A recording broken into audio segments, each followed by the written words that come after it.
Okay, I'm going to call the meeting to order at this time. Okay. We're going to start the meeting now. Welcome board, welcome public tonight. And for those who aren't familiar, we always begin with a word of prayer. And tonight, Don, we're turning to you. Okay, thank you, Jim. We bow our heads, please. Our dear Heavenly Father, we just thank you for this opportunity that we can be here, and we pray for your wisdom and your guidance as we discuss the matters of Georgetown Township. We thank you for this beautiful day and the wonderful week we had with the 4th of July and with our families and celebrating the birth of this nation. And we just pray, Lord, that you'll be with us and help our nation. Major political decisions are being made, and we pray for wisdom throughout the world. I want to thank you for our first responders and what a wonderful job they do, and we just thank you for all the good people that work here at Georgetown Township and make this a wonderful place to live. Thank you for all you do for us. Guide us this evening. In your Son's name we pray. Amen. Amen. Stand and join us now for the Pledge of Allegiance. The Pledge of Allegiance to the flag of the United States of America and to the republic for which it stands, one nation, under God, indivisible, with liberty and justice for all. Thank you. You may be seated. And I'll turn to our clerk to confirm the roll tonight. All members are present. Okay, we've got a quorum. Item 5, approval of tonight's agenda. Is there a motion to approve the agenda as presented? Support. Supported. Discussion. Okay, hearing none, all in favor say aye. Aye. Any opposed? And the agenda is approved for tonight. Item 6 is our communication letters and reports received for information. No action needed on that. Number 7, our initial public comment period. For anyone who's here this evening and like to address the board on any items which remain on the agenda for this evening, this would be your opportunity to come forward and address the board for up to 3 minutes. Later on in the meeting, there will be a second opportunity for any particular subject you want to bring up. So, does anyone wish to speak? Yes. Mr. Plowman? Steve Plowman, Georgetown, Precinct 13. There is one question on the policy for township board members and township staff email policy that you're going to put in place.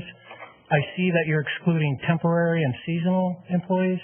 I was just wondering about paid on-call fire department people. They're not technically employees, but I was wondering if you're going to exclude those folks, and if you're not, maybe you could tell us why you're not excluding those folks. Thank you. Okay, thank you. Anyone else on items on the agenda this evening?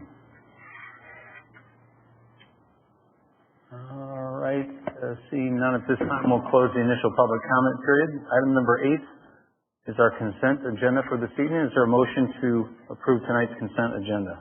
So moved. Support. Moved and supported. Discussion among the board. Any of those items? Okay, hearing none. All in favor say aye. Aye. Any opposed? And the consent agenda is passed. Item 9 now is the beginning of a couple of different public hearings tonight. This would involve Sunset Manor. Is there someone here, by the way, from Sunset Manor, just in case? I see a couple of nods. All right. It's their TEFRA hearing request. This came through Finance Committee. But there needs to be a public hearing on the request that they've made. Is there a board member who would move to open the public hearing? So moved. Support. Supported. Any debate about that? Okay. All in favor say aye. Aye. Opposed? None? Okay. So now the public hearing is now open. This is an opportunity for you as the public to ask questions, whether to the board or if you wish to ask the board, and we may turn around and perhaps get clarification from Sunset if need be. But this would be that opportunity. All right. Seeing no one, is there a motion to close the public hearing? So moved. Support. Okay. Any discussion about closing public hearing? All in favor say aye. Aye.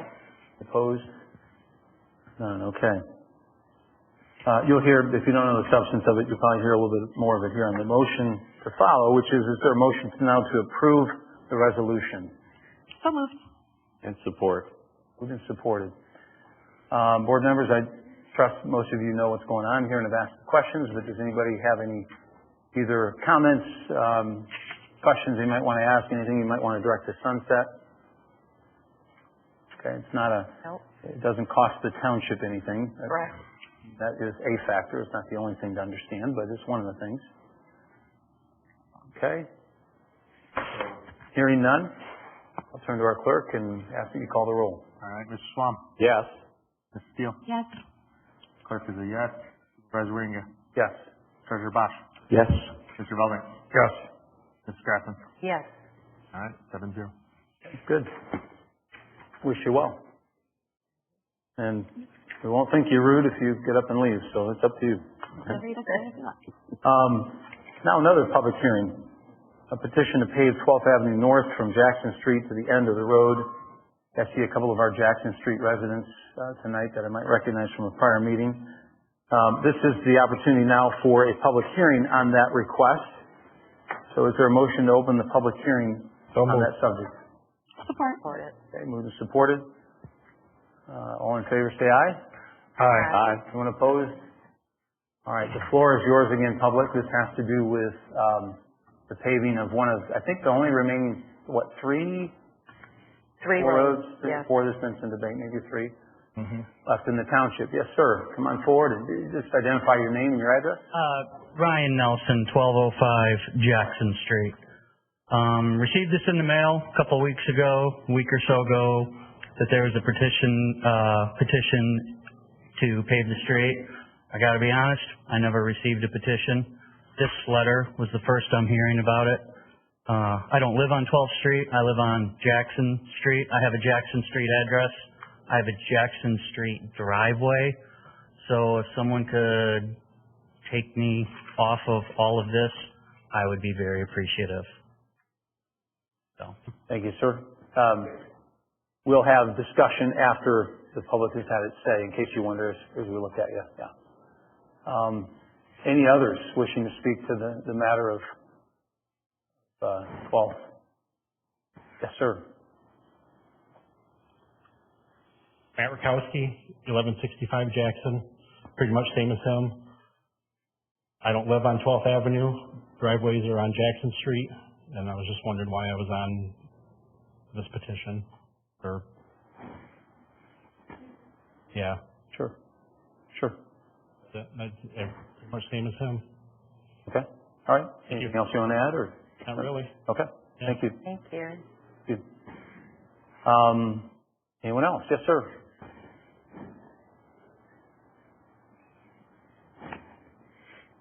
Tom Walters, 5010 12th Avenue. I'm guessing the reason they're on the bill is because they have a corner lot and part of it's on 12th Avenue. But that's not why I'm here. I had a question on the funding for the road being paved.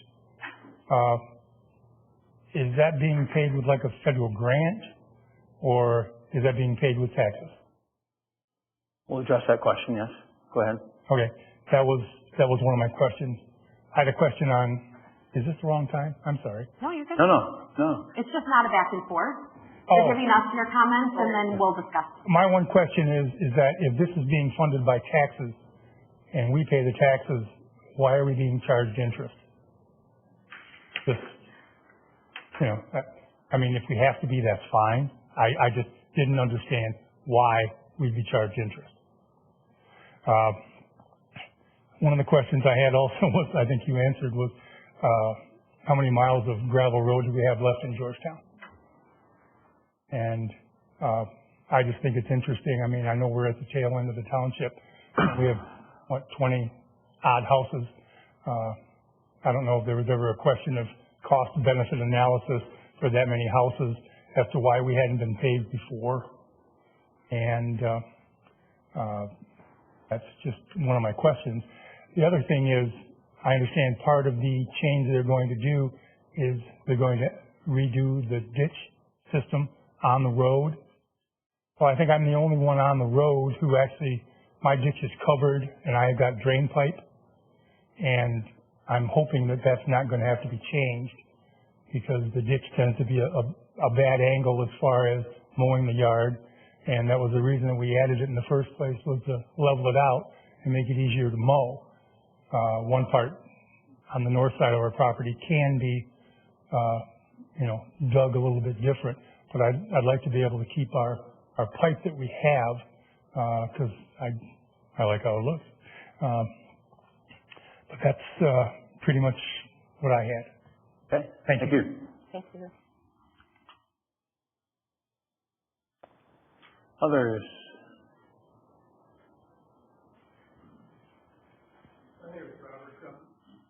Robert Dunn? Robert Dunn. I'm on 12th Avenue also. I started the petition for the paving of the road, and I, at that time, was not aware of the corner lots were part of this thing. It's something I didn't even know about. I would have come to you otherwise. Please address your comments to the board, but I understand. Okay. Speak to us. And anyway, I just wanted to let them know I didn't try to leave them out of the petition because I didn't really realize that they were responsible for their corner, for the, paying part of it. So that's all I wanted to say. Okay. All right. Thank you.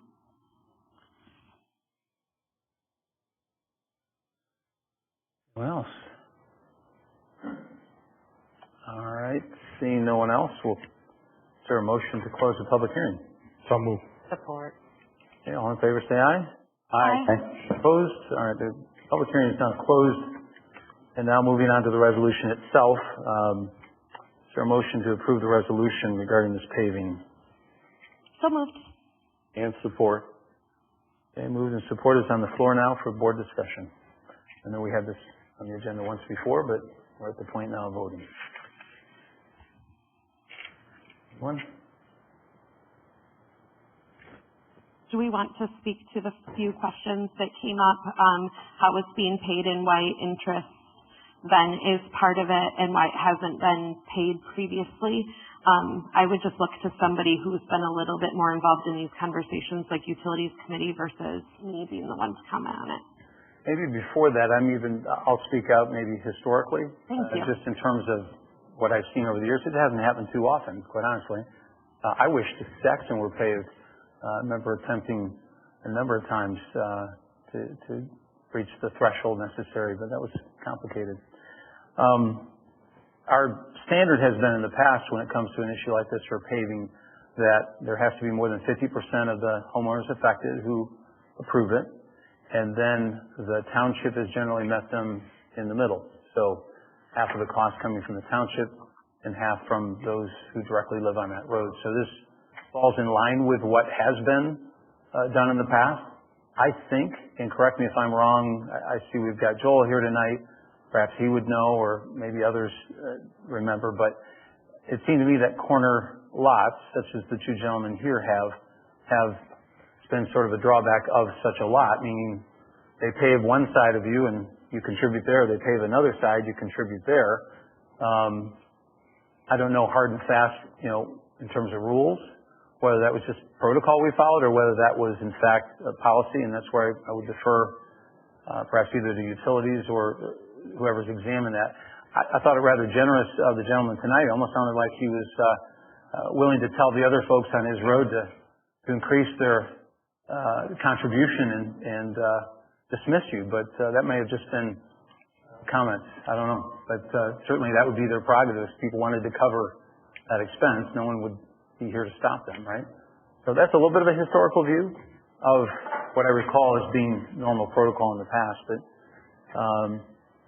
Gary and Ryan, I don't know if you addressed these in utilities or John, you're in there too, right? Yeah.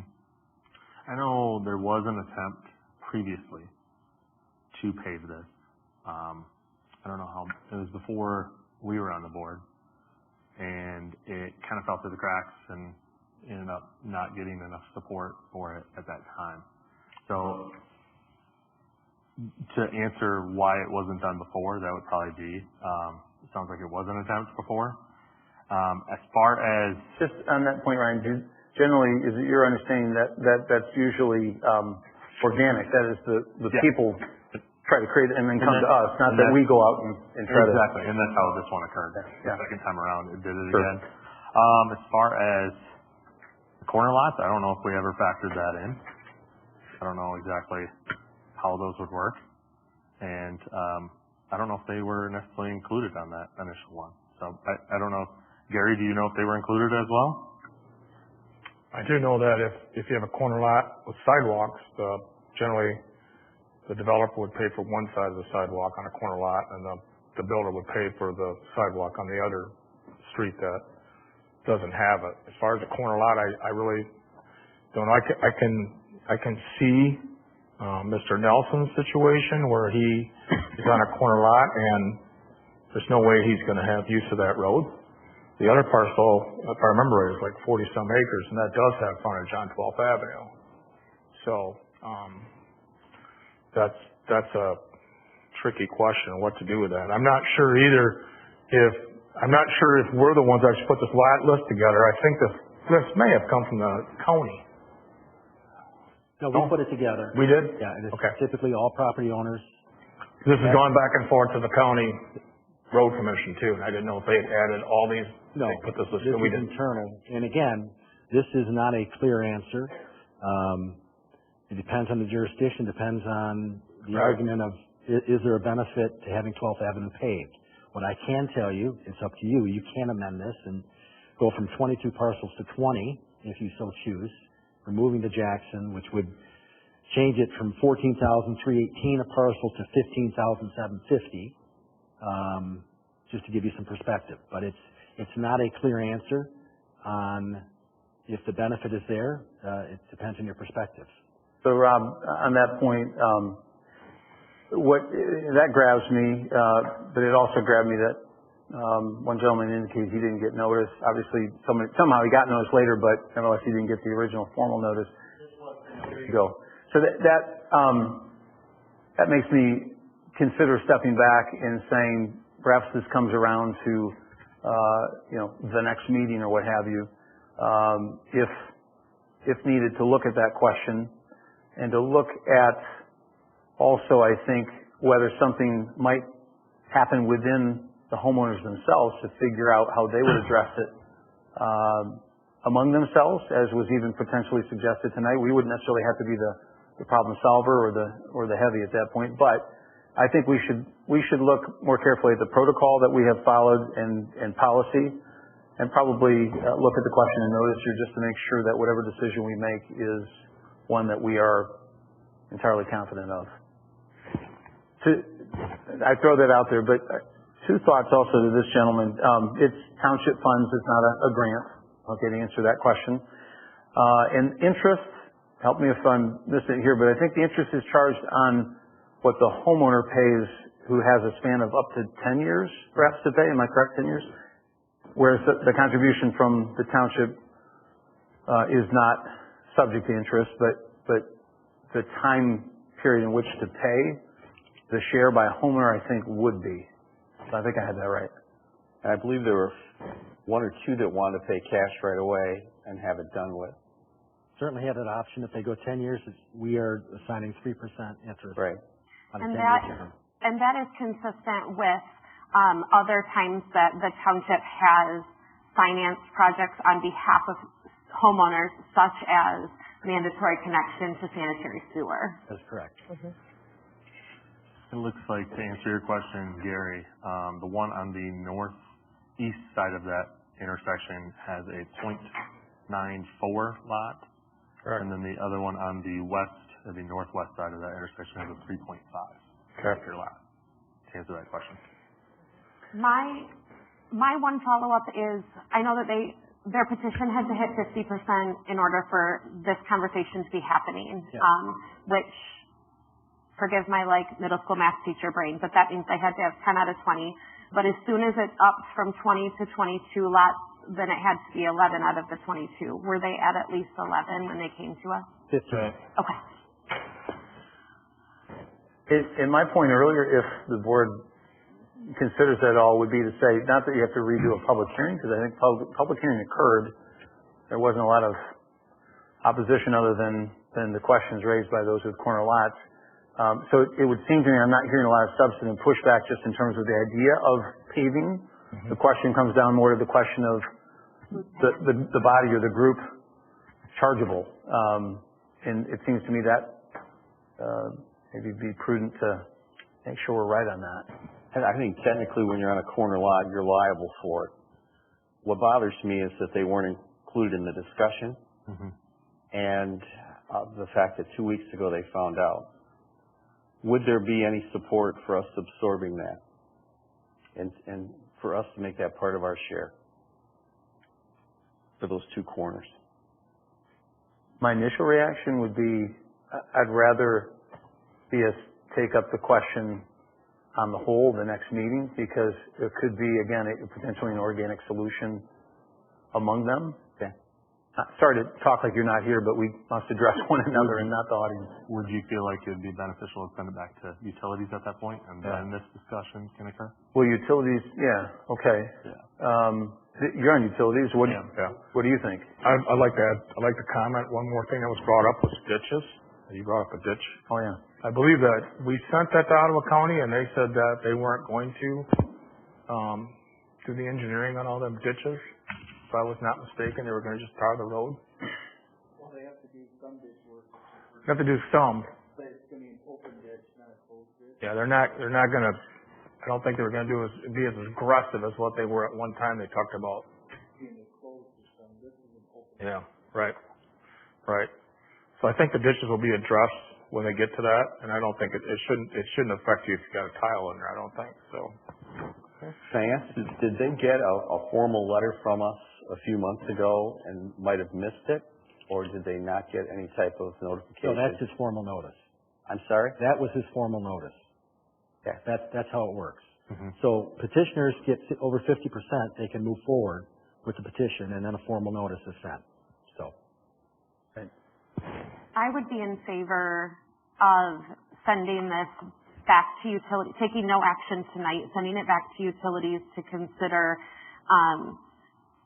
And an idea that I would float is that maybe the corner lots, instead of a 50-50 split, we split it 25-75 with them, only because that cuts their responsibility in half, since it's about half of their frontage, would be my guess. But I'm just floating that as an idea because I'm not on utilities, so I wouldn't be part of the discussion.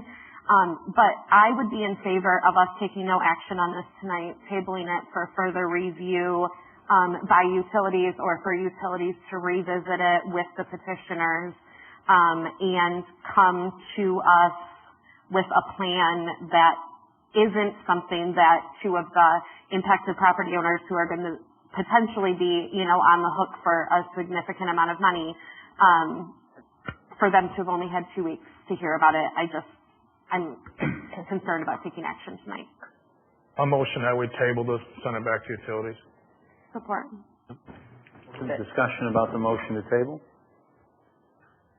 Okay, hearing none, all in favor say aye. Aye. Opposed? The motion to table is passed. And please, if you live on 12th, don't hear what we're not saying. I don't think you hear a substantive argument against the idea. I think you see more of an allocation question. So, all right. Bear with me here a second.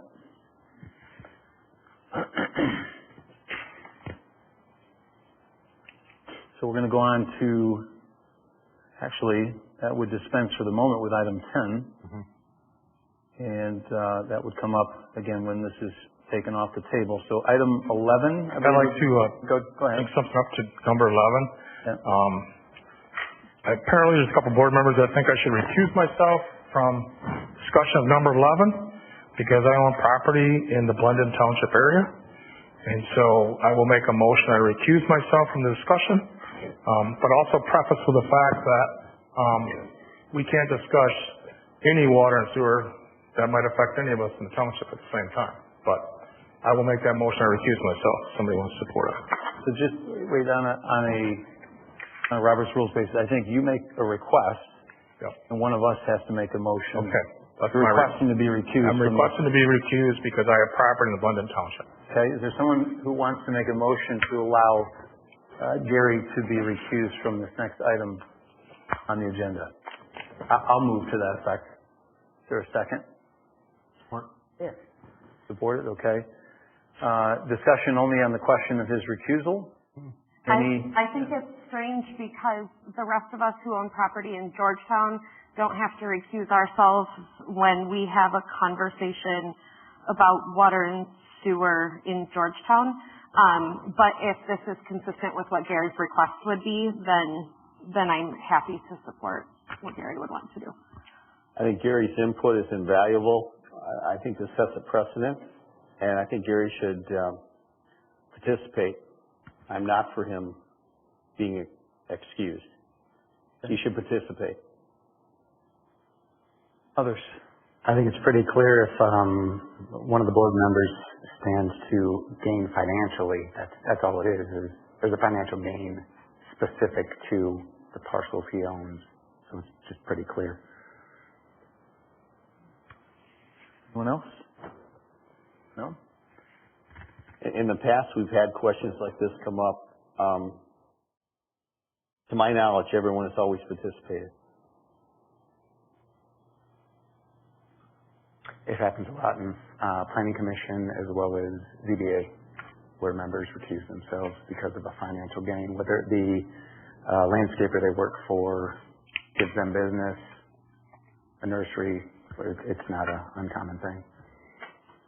I'd say it's maybe not as acute as what it might sound like, but I understand wanting to not even appear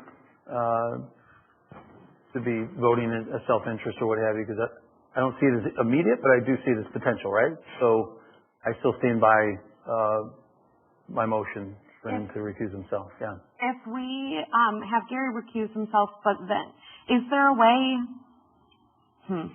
I just think Gary's input when we have conversations about things that, like building and nature, is always so valuable because he has knowledge that I just never could.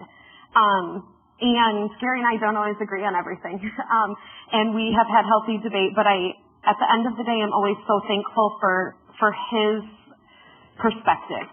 Is there a way for us to have Gary recuse himself from the vote, but still be, like, if he goes out and sits in the audience, then to still have it be a situation where we could ask for his input if needed as we discuss this, or that he can sit up here with us as part of the discussion, but then abstain from the vote itself? It's not allowed. Yeah, it wouldn't be permitted, yeah. Bummer. And my second thought is if Gary weren't the one making the request, we'd have a pretty substantive debate. Yep. Gary wants this. Okay. And that makes it easier, in my opinion. And he also has to leave the room, too. Well, technically you don't. You could sit out in the public and hear the debate. In fact, he technically could sit where he is. I think the symbolism, or at least the, consistent with being recused, it does make sense. In the past, we've allowed people either sit out here or go in the hall. So do you think I'm wrong on that? I think either one is permissible. I always understood you had to leave the room to not hear the discussion. No. Again, I'm not the be-all, end-all on the rules. It's an open meeting. Just like you sitting in services when you don't sit on that committee, but you're a property owner and this is a public meeting for a community where you own property. I think that we can't kick him out, or I would be very afraid that we would be in violation of the Open Meetings Act for us to prohibit him from being in the room. Because we're not prohibiting any of these people who we don't know could also stand to financially gain from this. I'm not sure it'd be a violation or anything, but I just think it isn't required. I think it's just a legal technicality. I don't know. I just want to make sure we don't run afoul. Yeah. We'll let Gary make the decision if he wants to stay in the room. Yeah. But no input. And by the way, I'll point out we have Joel here tonight for what it's worth, so we do have a wealth of knowledge. Thank you for being here, Joel. Gary, this sets a precedent, and I think because you are concerned, because there has been some questions asked about that. But where do we draw the line in the future? And the fact that you're willing to bring it up speaks highly of you. I'd like you to stay. Okay, has everyone spoken in peace? All right. I think we need a roll call, Ryan, or what do you think? It's up to you guys. Yeah, why don't we do that? It seemed close enough. I want to make sure. Ms. Grafton? Yes. Yes means, again, that he may be recused, right? Yep. Treasurer Bosch? Yes. Supervisor? Yes. Clerk is yes. Ms. Steele? Yes. Mr. Schwam? No. Okay. 5-1. Period, and, yeah, your choice, Gary, either out here or hall, but if you go in the hall, you gotta come back. I say if you leave the room, you gotta come back. I will say this, before sewer gets to my property, my grandkids will be dead.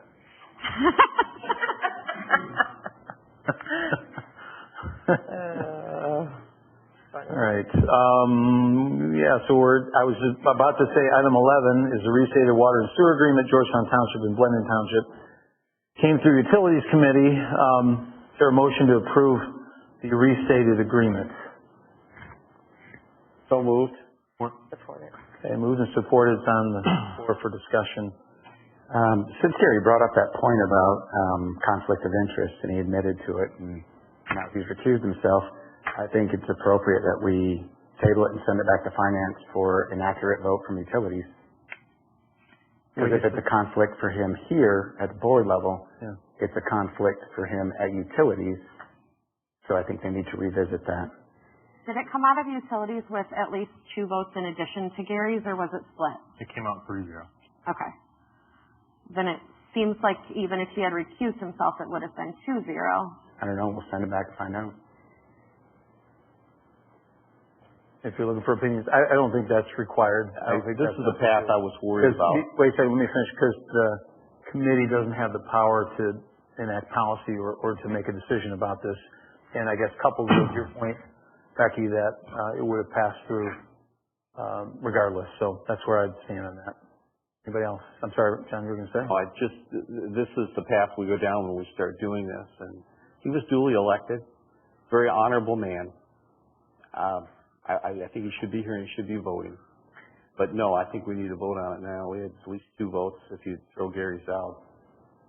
I don't believe anybody is questioning his honor. It's a little dramatic.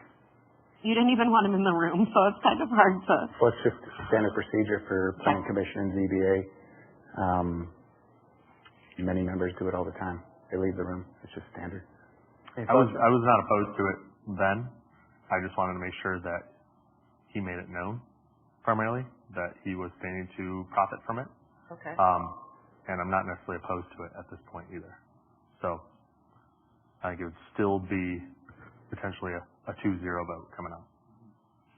On the subject of the substance of this as a whole, as I understand it, and again, I'm not on utilities, but going back and reading the agreements, it began in 88, amended in 01, amended in 03. I don't think it's been amended since then, or maybe once since then.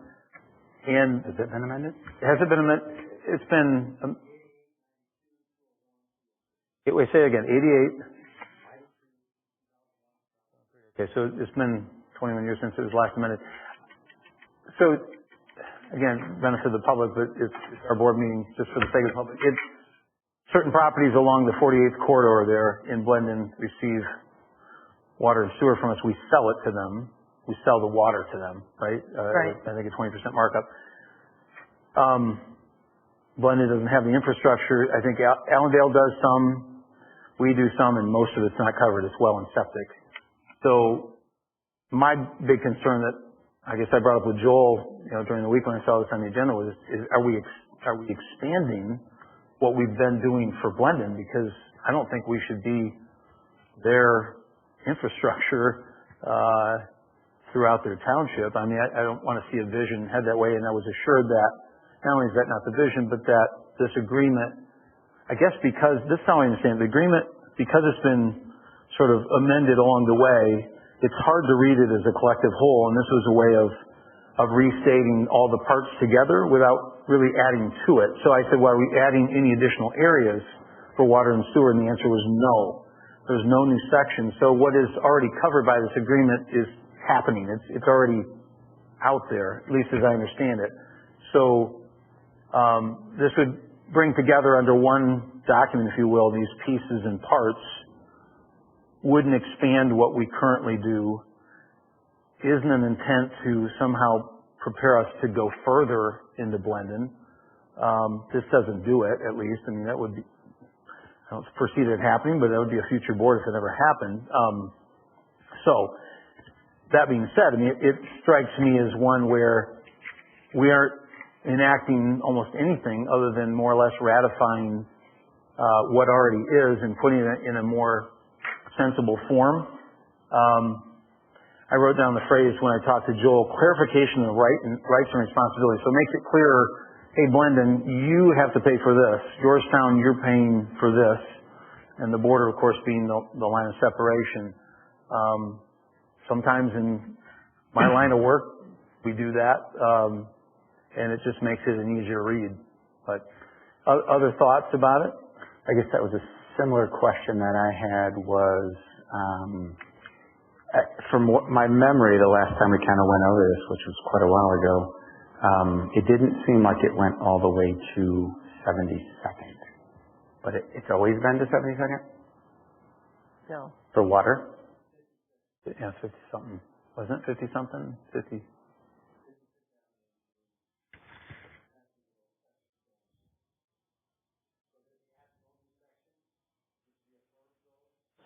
And makes everything clear and concise and delineates who's accountable for what. It takes away the ambiguity. Correct. Tad. Correct. Almost like a gentleman's agreement, but now it gets it in writing. Yes. They use the word clear and concise and no ambiguity. A lawyer did write this still. I mean, a little more credit than... Says the lawyer of the room. It's still thick, but it's more understandable. I think it's I know it's a term of 30 years, it's a 6-year out for either side. Yeah, but the contract's 30, correct. Right. Yep. And it's a long out, but you think about it, if they decide to get out, they'd have to connect with Wyoming's main somehow.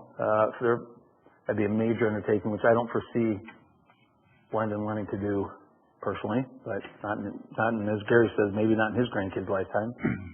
But we've gotten out as well. I guess my worry was that I kind of like our northwest quadrant.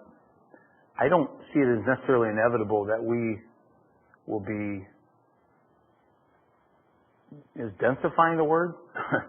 I see what they're doing on the other side, somewhat with blending. There's some apartments and so on. My concern was I'm not looking to set us up to do the same on our side and come this way.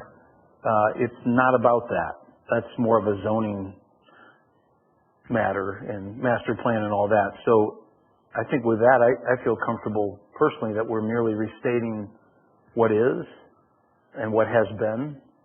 And to that degree, I guess I'm comfortable with it. Yeah, I did have I just wondered if it was extending it further than what was in the past, which it's not, so that's a good thing. I do have concerns about capacity issues. I know that's the way it works with sewer and water is first come, first serve. So technically they could throw a whole bunch of HDR apartments all along 48 and take up all our water capacity and sewer capacity, leaving us no room for expansion on our side of 48. I think that's just something we need to consider, but I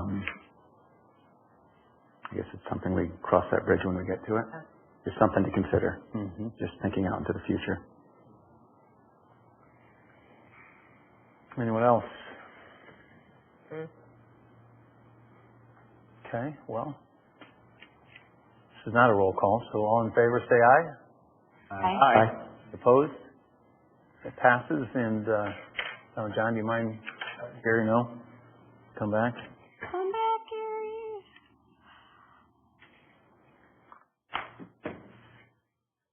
Okay, I'll wait for Gary here a second.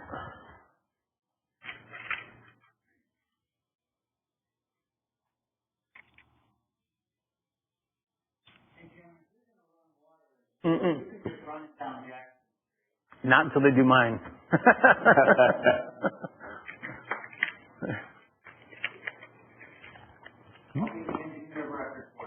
Okay, let's pave that road.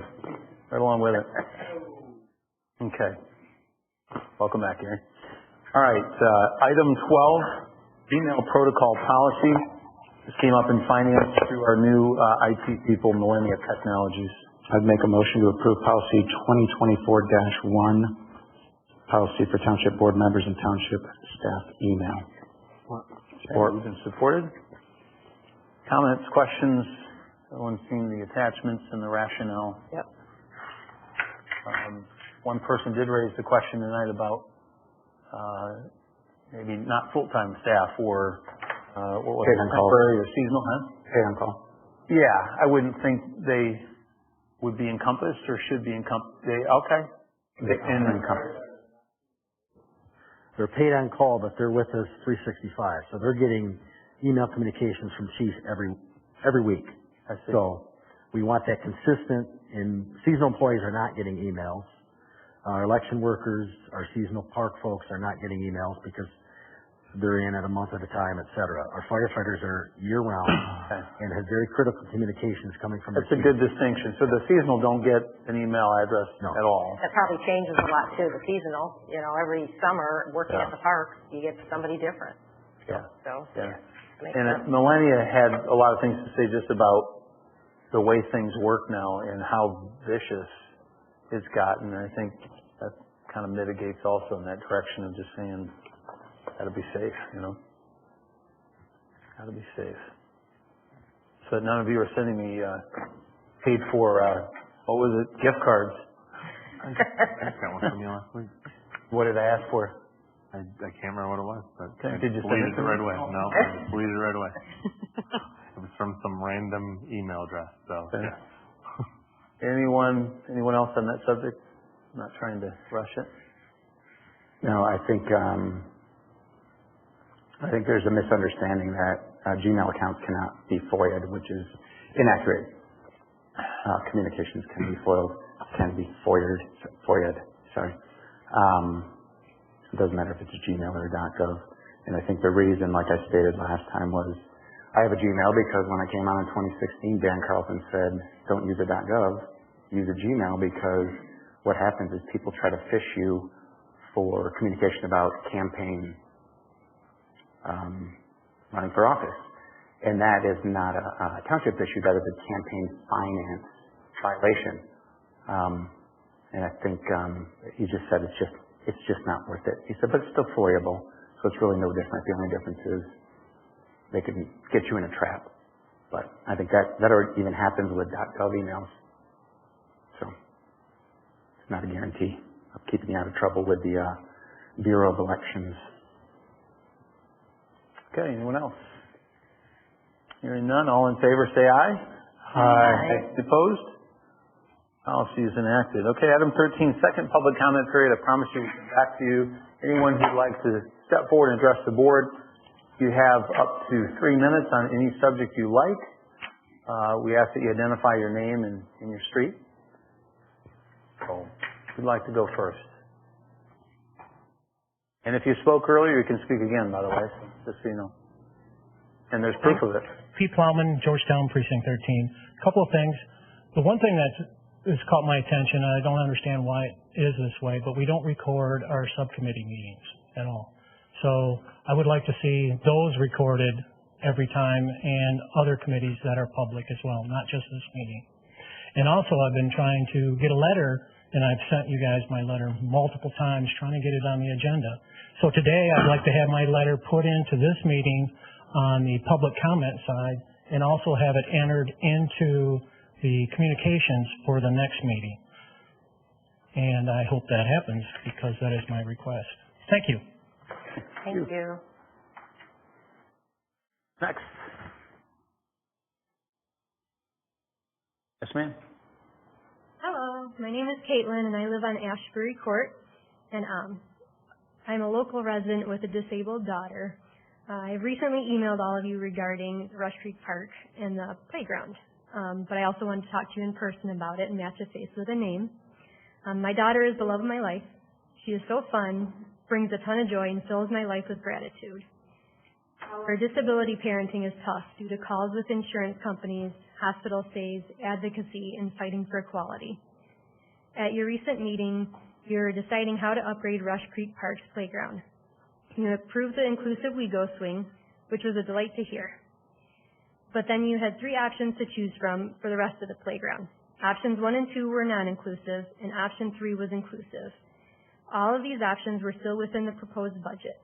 There are also inclusive playgrounds that were not proposed that are even less expensive than any of these options. An inclusive playground has features such as ramps instead of stairs, ground level play activities, and wheelchair accessible equipment, all of which option 3 had. Disappointingly to the disability community, the non-inclusive option 2 was chosen to be built next to the We Go swing. Who can play in the non-inclusive playground? Some. Who can play on the inclusive playground? All. Having the accessible swing next to an exclusive playground when an inclusive playground was available feels like automatic doors being built in front of an escalator instead of an elevator. An inclusive playground allows my daughter to play with her friends. A non-inclusive playground does not allow my daughter to play with her friends and instead has to sit and watch them play unless I carry her up and down multiple levels of stairs. For families that have multiple kids, some disabled and others not, they are not able to have their kids play in the same area.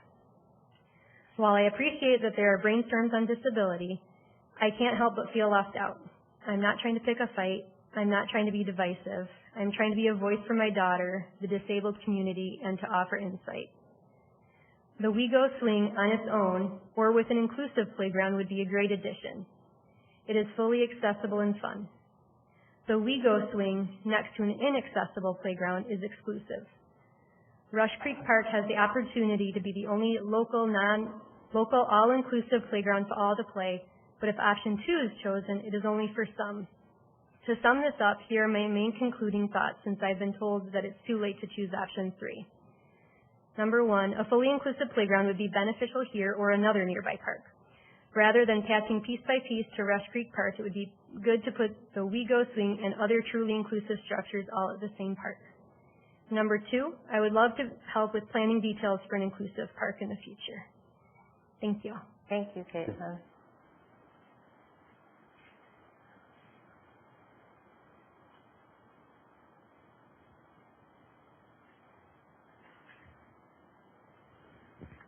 Okay, seeing no one else, is there no one else? Okay. We'll close the second public comment period. We come now to general board discussion and information. So if any of the board members have something they'd like to bring to the board's attention tonight.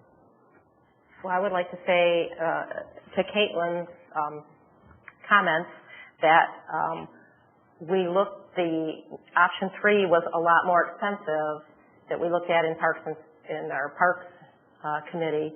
It was a lot more expensive, and we also have some, besides the We Go swing, we do have the merry-go-round, the all-inclusive merry-go-round too. So we actually have 2 pieces of equipment for special children to play on.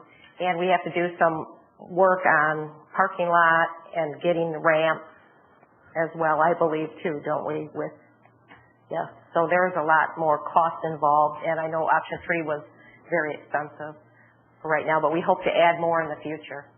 Can I Yes. tag team onto that a little bit, Caitlin? Thank you so much for your comments and for your email. I'm a mom of a kid with a disability too, and I serve on the services committee where we first started talking about putting accessible play structures into Georgetown. And it was a conversation that was long overdue. The fact that Georgetown, prior to this purchase that we made a month ago, had no inclusive play structures whatsoever. I think that it was an oversight for a long time. That said, it wasn't something that we heard about. People didn't come to board meetings saying, can you please add, inclusive structures and things like that. It was our services committee being together and me saying, gosh, wouldn't it be nice, that precipitated that conversation. And so now after the purchase has been made, it's been wonderful to hear from our community. And it has been wonderful for people to say, gosh, we need more of this. And I wholeheartedly agree that we need more of this. I think that this is a good first step. I think that this sets the precedent for future purchases, that we need to be mindful of that. I think that the more that the community, especially the community of moms, raising disabled kids, the more that we hear from them, the better off that we're going to be as elected representatives, because we will be better informed. I am hopeful that my tenure on the Georgetown board is quickly coming to an end. I think I jokingly said to Jim earlier today, like, after this month, I'm going to be the lamest lame duck for the rest of my term. But I am hopeful that this purchase has set the precedent that it is important to this community that inclusive playground options are considered. And my hope would be that as new play structures are put into all of our parks, that is heavily considered. I would prefer, and I know that people can debate it, and I respect their perspective completely, but I would prefer there be some accessible things in all parks instead of having one park that is fully accessible. And that perspective comes from the fact that Rush Creek Park is a park that really no one knows about unless they live in Georgetown Forest. It's kind of nestled right in that community. Where we have parks that are much more well-known and frequented, like Rosewood and Maplewood. And I would rather have some accessible things at all versus all of the accessible things kind of housed at one. Because I want the children with disabilities who live close to Maplewood to have things to do when they go to Maplewood, and I want the kids that live close to Rosewood to have things to do when they go to Rosewood. I would love we live right by Hager, and that's a county park, not a township park, but I would love for Ottawa County to have more accessible options at Hager Park for the families that live close to that. But I hope, Caitlin, that you can help see this as one step, a first step in a really good direction, and we didn't knock it out of the park. We didn't get it all right for this purchase.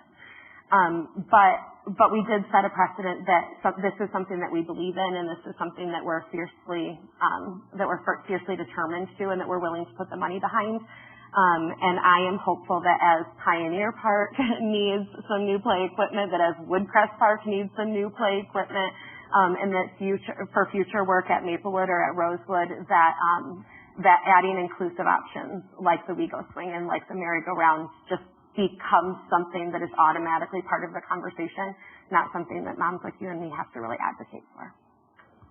I agree with Amy and Becky. I'm on the service committee, and this is beyond our expectations. How people have had an outpouring of how happy they are about the swing and so forth. And I think this is setting a precedent. You're going to see this in the future. I think future boards will be looking at this very closely, putting this in all parks. Mm-hmm. That's what I believe. Now, next to it is a structure that's been incredibly popular at Rosewood. And the maintenance has been very good on it and incredibly popular. And that's why we chose to put it there. But I think this is getting all of us thinking. But there wasn't advocates that came to the committee. This was pretty much out of the committee. Let's throw it out there and see where it goes. And it's catching, I think, all of us by surprise. But thank you. That was very poignant, your discussion.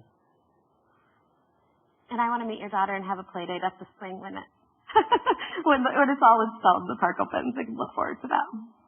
I'm sure we'll have a grand opening. Can I come even ribbon cutting or something, maybe? Right? I have one item for discussion, general information. I read today, it was dated today's date, but I think it came out at the end of May as a discussion, but Ottawa County has the lowest unemployment rate of any county in the state of Michigan. Wow. And as Georgetown is the largest township or city within that county, I think it might stand to reason that we're probably one of the lowest unemployment rates as a township anywhere. So I think it's great. It's a tribute to the hardworking folks within the township, but I think also says something about our business core and other business creators or job creators. So that was good news. Oh, that is good news. Anyone else? Okay, hearing none, is there a motion to adjourn? Actually, yeah. I just want to do an update. I still do not have access to the FNA software or the S Drive as of today.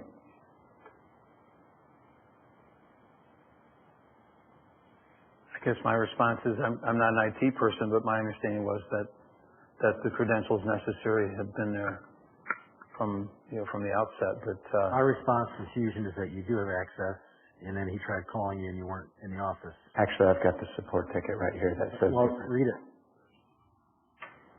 Let's see.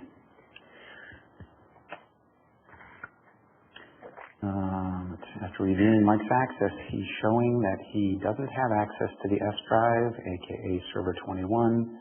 He's set specifically to S drive-no access. If this is an accident, let us know and we can get it corrected. And he sent Rob Blitchock a message about it. And Rob said, please call me on my direct line at the number instead of just replying. I guess I thought it was weird that you wouldn't want him to just, reply to him. It's not weird. Something I told you can have access to the S drive and the treasure folder only. You're asking for access to the entire S drive, which is inappropriate. And the ticket said, we show you have access to the S drive and the treasure folder. I tried calling Mike back. He was not in his office. They are contacting BSNA once again. Oh, yeah, that's on top of the BSA. Yes. Yep. He said BSA, still no access. He's going to call in the morning. And I just talked to him. I think it was let me look at my call log here. Today at